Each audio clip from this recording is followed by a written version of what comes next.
Hello, and welcome to another video. Today, I'm excited to share with you a recap of a couple of events I went to over the past 2 weeks and show you what I brought back.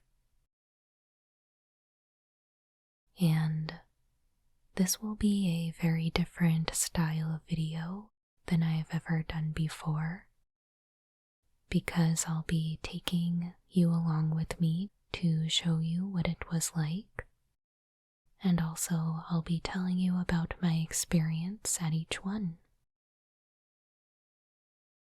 So PAX Unplugged actually happened first, but I'll be talking about this one afterward, because to me, as a Magic player,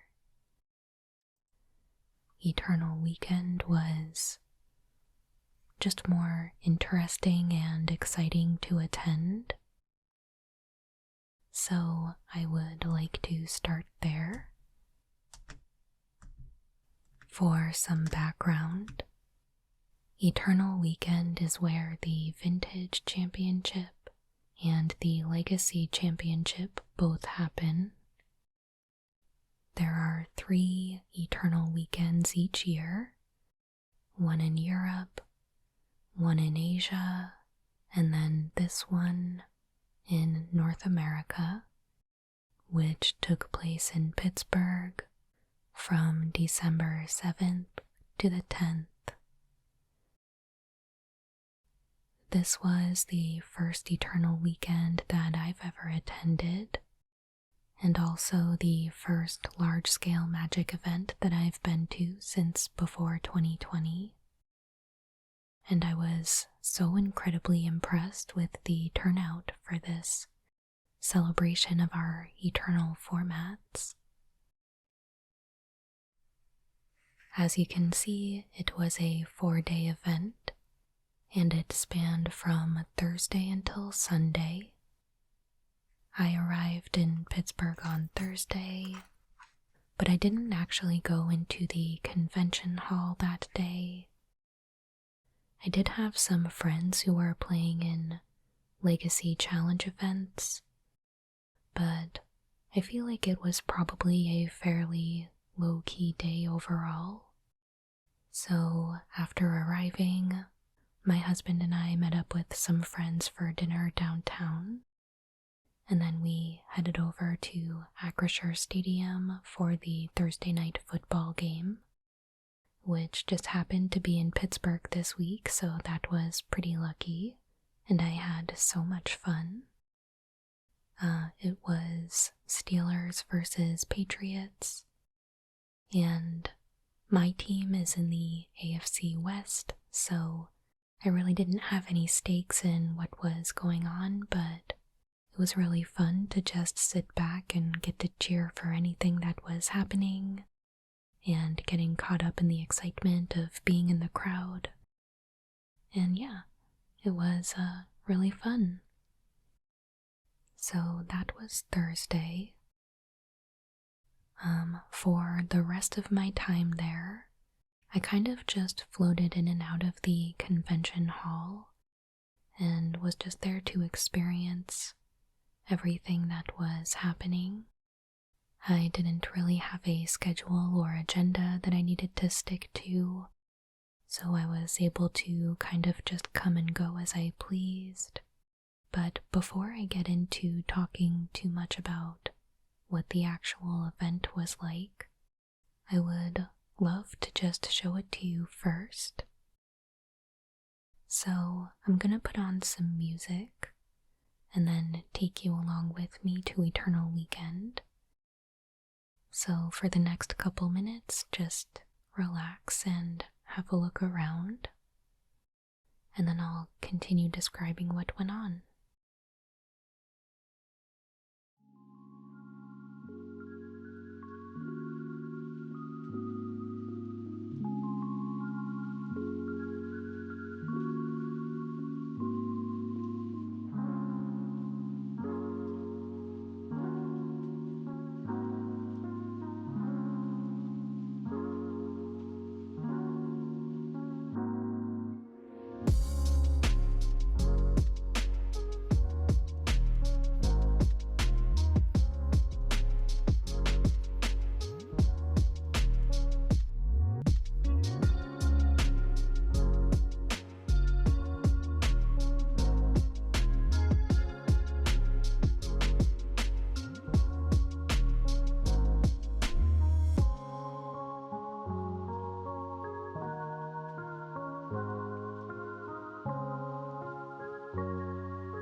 Alright, so Friday's main event was the Vintage Championship, which had 9 rounds of Swiss and had nearly 400 players in it, which was awesome to see.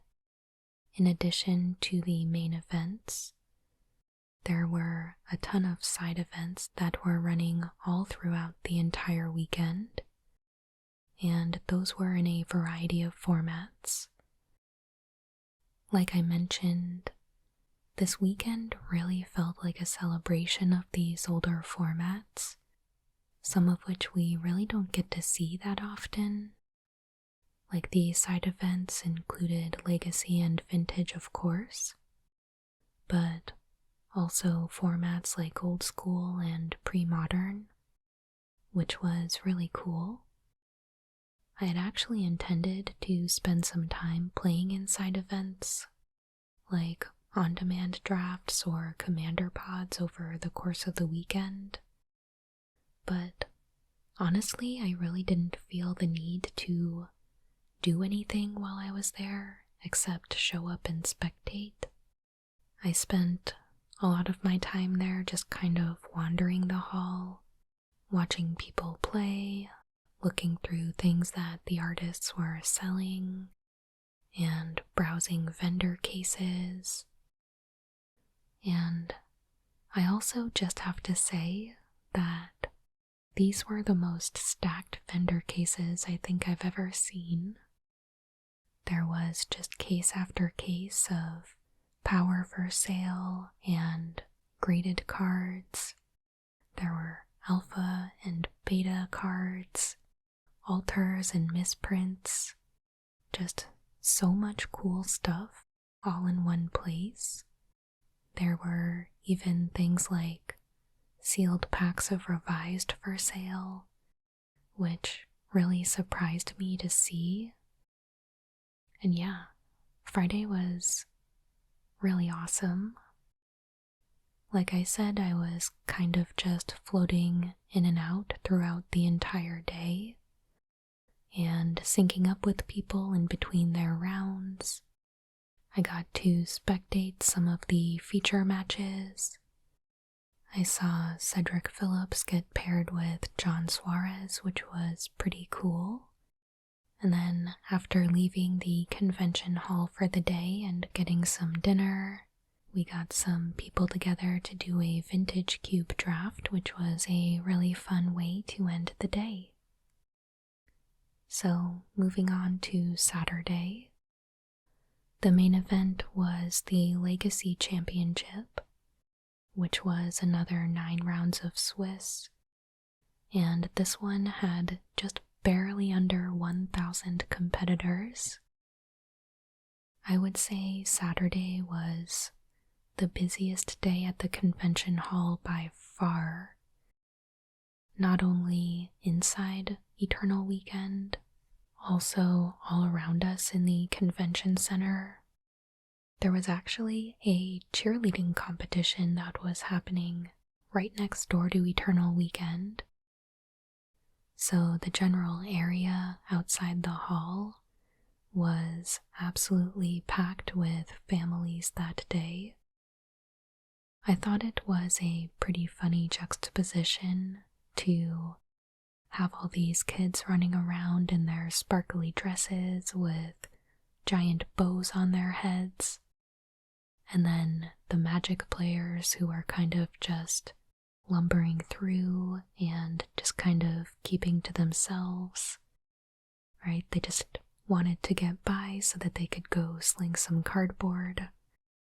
But yeah, that was kind of interesting. I would say inside the hall, the energy kind of just hit different on Saturday as well. I don't know if you've ever been to a large Magic tournament like this. You might be kind of familiar with how it sounds so weirdly quiet whenever a round begins, and the whole room just kind of settles into this soft sound of 1,000 people all playing cards at once. Except for this time, the din of the room was overshadowed by this loud thumping bass that was coming from next door. And I'm not sure if the players found it distracting at all. I mostly thought it was pretty amusing. But yeah, so that was kind of the tone of the day. I did meet Reed Duke this day, and I stupidly asked him what he was going to be up to for the day, because I knew that he had competed in the Vintage Champs, but for some reason I didn't realize that he was also going to be doing Legacy Champs.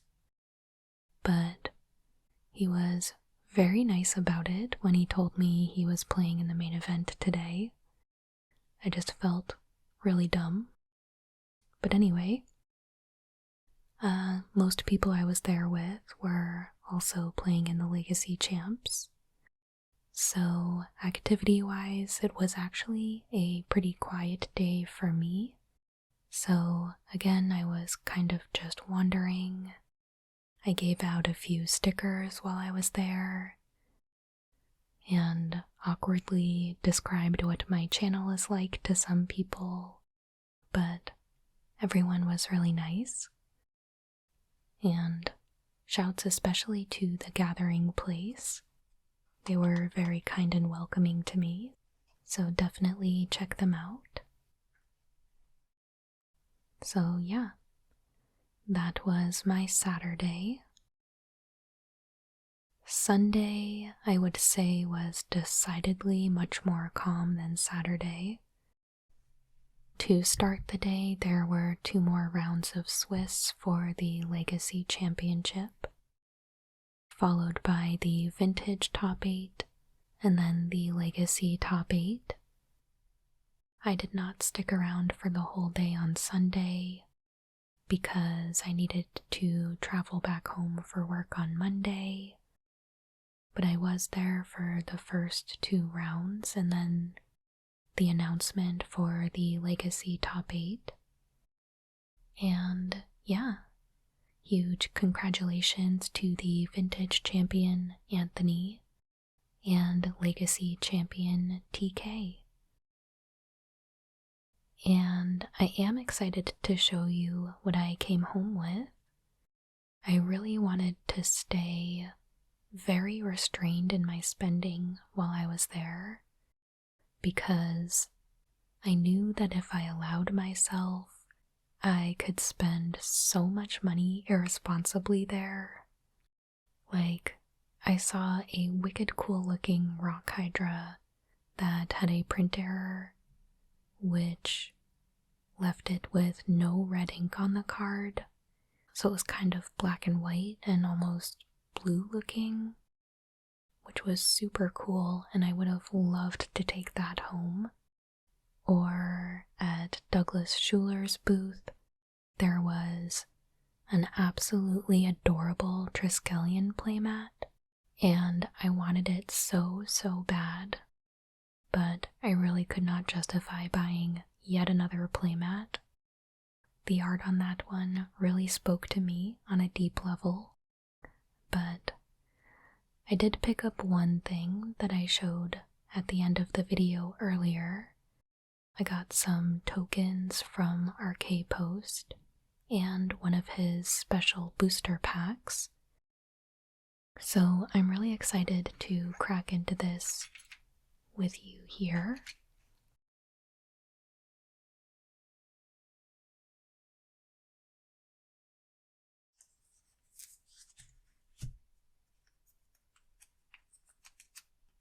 I definitely had to get some of his tokens because I love the way that they look.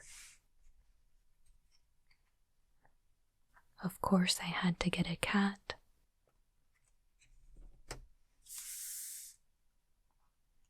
We have a knight here who also looks like a cat. We have another cat token that is the cat bus.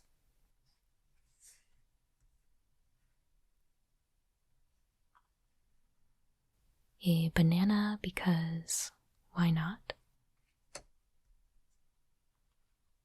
And then 2 Spider-Man copy tokens, which I had to get because I love Spider-Man.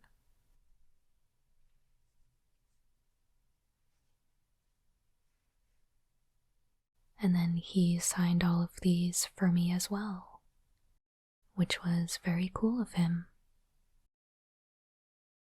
So those are the tokens.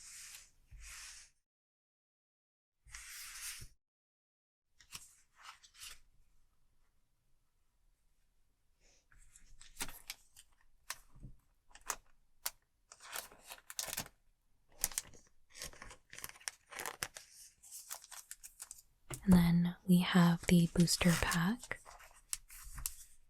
We can see it is edition 9, and it's the 43rd out of 50 made. Let's see what we got.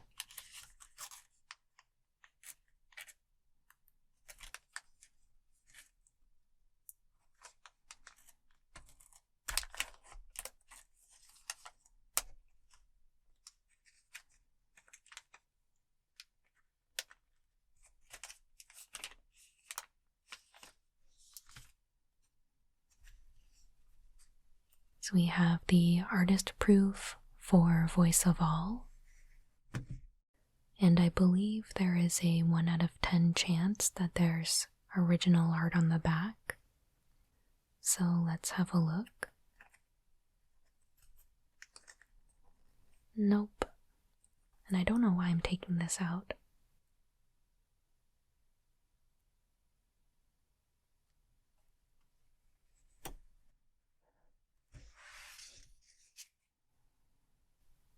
We have a jet token, and this is one of the exclusives for Eternal Weekend.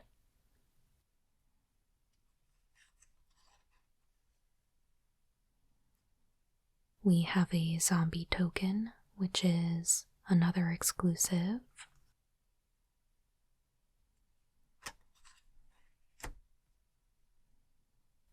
A food token, another exclusive, which is a sandwich with like fries and stuff coming out of it.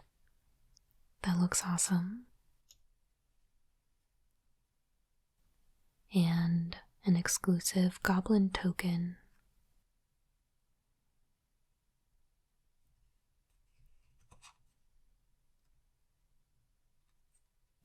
We have a goblin shaman token, which looks like it's from MagicCon Minneapolis.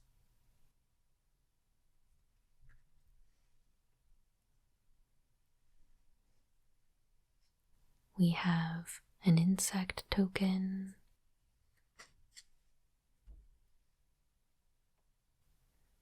a vampire knight token,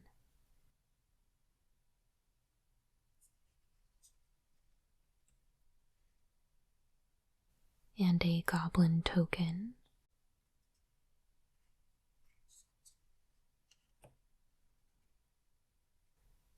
And then this is our aluminum token,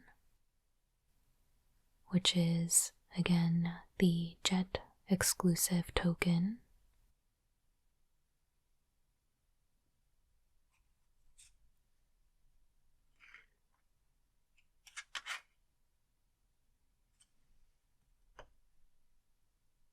And then our Japanese edition acrylic token.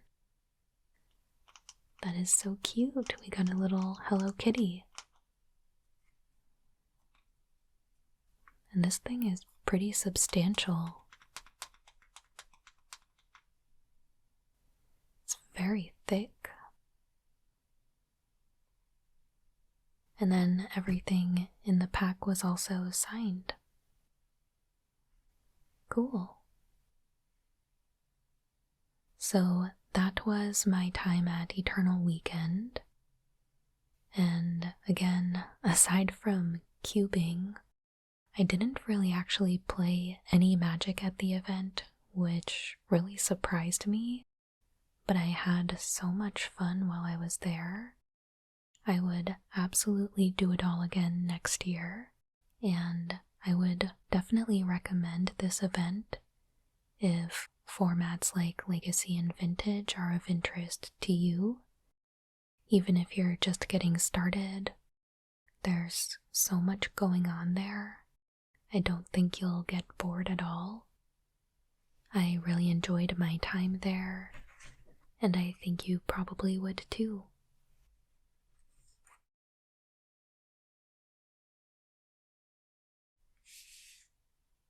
All right.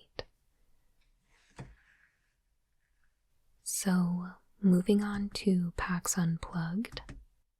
This is a gaming convention that took place in Philadelphia from December 1st to the 3rd. And just like it sounds with the Unplugged name, this is a convention that is dedicated to non-digital forms of gaming, like tabletop games and RPGs, card games, and things like that. This was the first PAX Unplugged that I've been to, and I actually wasn't even planning on going to this convention at all, but I had some friends that were going, and so I made the extremely last-minute decision to tag along with them. And by that time, I was only able to get a pass for Sunday, so that is the day that I went. So I spent most of the day wandering around the hall with my friends and kind of just taking everything in. I took some video for you there as well, although the quality isn't super great. but I was kind of using it as an opportunity to practice for Eternal Weekend, since I've never really filmed while I was in public like that before. We did a lot of walking around and checking out all of the exhibitors. There were so many high-quality gaming supplies for sale. Of course, more magic cases to check out. The prize wall in the magic section especially had a stunningly beautiful foil uncut sheet of the Ixalan lands, and I was absolutely in love with that. Toward the end of the day, I decided to get in on a magic draft before heading out. I entered a Chaos Turbo draft, meaning we were going to draft a bunch of random packs and then play just one round. The packs that we ended up drafting ended up being an assortment of draft boosters from the last 2 years-ish, I would say. Things like Dominaria United and Streets of New Capenna. There was definitely Brothers War and Wilds of Eldraine, and like one Neon Dynasty pack, I think. I absolutely loved the deck that I drafted, and I wish I could have played so many more rounds with it. I started out pretty strong in green-white in pack 1, and then in pack 2 I was past a Ginny Fae, and opened an Atraxa Praetor's Voice in pack 3, and since I had already picked up some cards that could produce mana of any color, I decided to just full send the 4-color deck, and won my round in 2 games, both of which I was able to successfully cast Atraxa in, so that felt awesome. And so I took home 3 set boosters from that event. I opened those up in this week's Crack a Pack video, so you've already seen what we pulled there. So yeah, PAX Unplugged was just a really fast whirlwind for me. I'd be happy to go back another year and spend some more time there. And to close it out, here is my little video compilation from that day.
All right, so that is what I have for you today. It's been a lot of travel, but it's been so much fun. I'm curious if you were at either of these events. Or are they something that you've attended in the past? Did you watch any of the Eternal Weekend coverage on Twitch? Are legacy or vintage formats that you play? I would love to hear your thoughts. Or is there anything else that you would like me to cover? Let's talk down in the comments. And of course, please make sure you like and subscribe if you haven't already. I put out new Magic the Gathering ASMR videos every Monday and Friday. As always, thank you so much for watching. I hope you have a wonderful day.